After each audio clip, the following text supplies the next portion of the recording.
with supported shoemaker's pose. So you're going to need your bolster or your cushion, and you're going to stack it up at the end furthest away with you. Now you may use a couple of blocks to do that. It depends how high you want that blanket, that bolster to be. I'm using just one block here, a yoga cushion, because I'm going to use those blocks to support my legs. Okay, so once you've got that in the position you want, you're then going to grab one of your blankets and roll it up into that sort of shape. And you're going to place it at the bottom of your bolster or your cushion from the sofa. So you're softening that dip. Can you see that's quite a deep dip? So you're softening it with the blanket.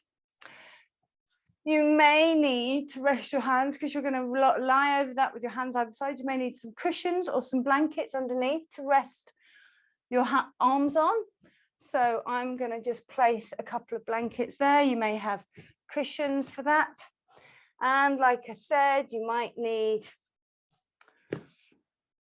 blocks to support your legs. So this is supported Baddha Konasana. You're going to sit with your bottom on the blanket and bring the soles of your feet together. Use the blocks to support behind your thighs. And then you're going to lie over the bolster. Rest your head on the top of the bolster. You may want to place a cushion underneath your head.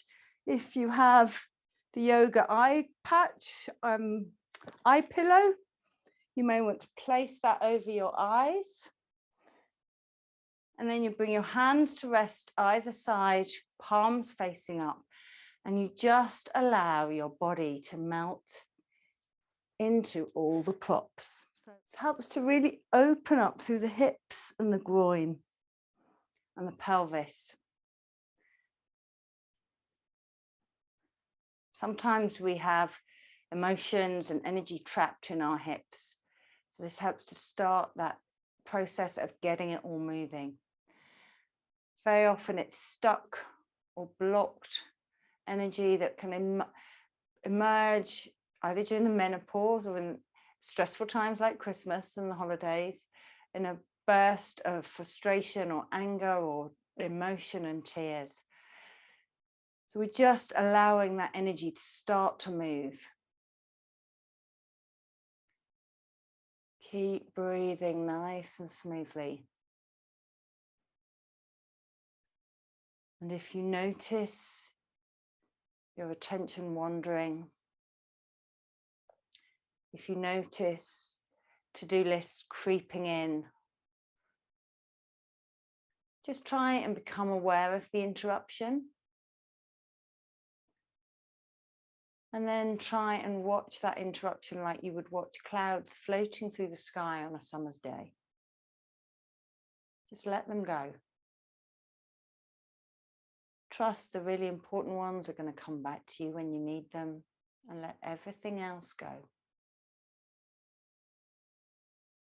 Perhaps you want to bring your awareness back to that gentle ocean breath flowing through your body.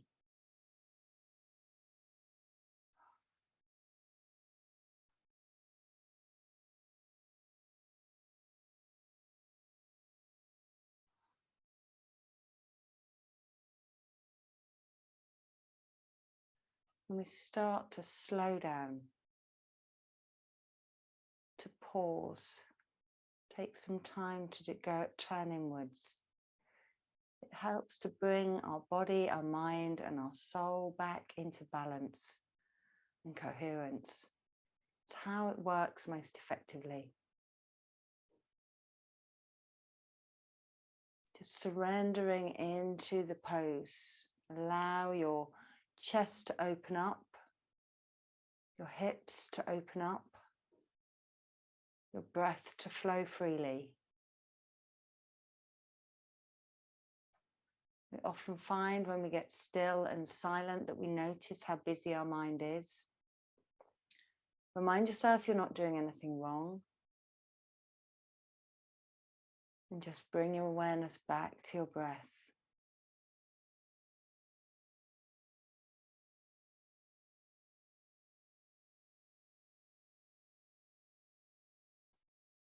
And times are stressful, as current times are. And for many, the holidays can be a very difficult time with added stress. If you layer on menopause as well, ladies, or whatever you've got going on, exams, whatever that might be, work pressures, trying to get everything done before you break up for the holidays, it takes you into survival mode, into fight or flight, activating your sympathetic nervous system. It's really important in times like this to do practices like this that are more restorative, so that you can come out of survival and into creation, out of sympathetic into parasympathetic, activating your rest, restore, heal. And take 2 more smooth breaths here.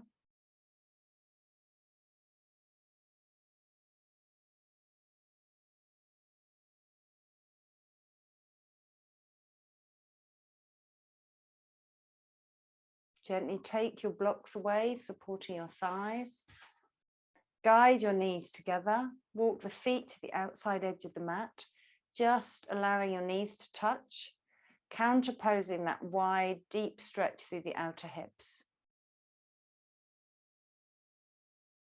And when you're ready, gently roll over onto one side, coming up and off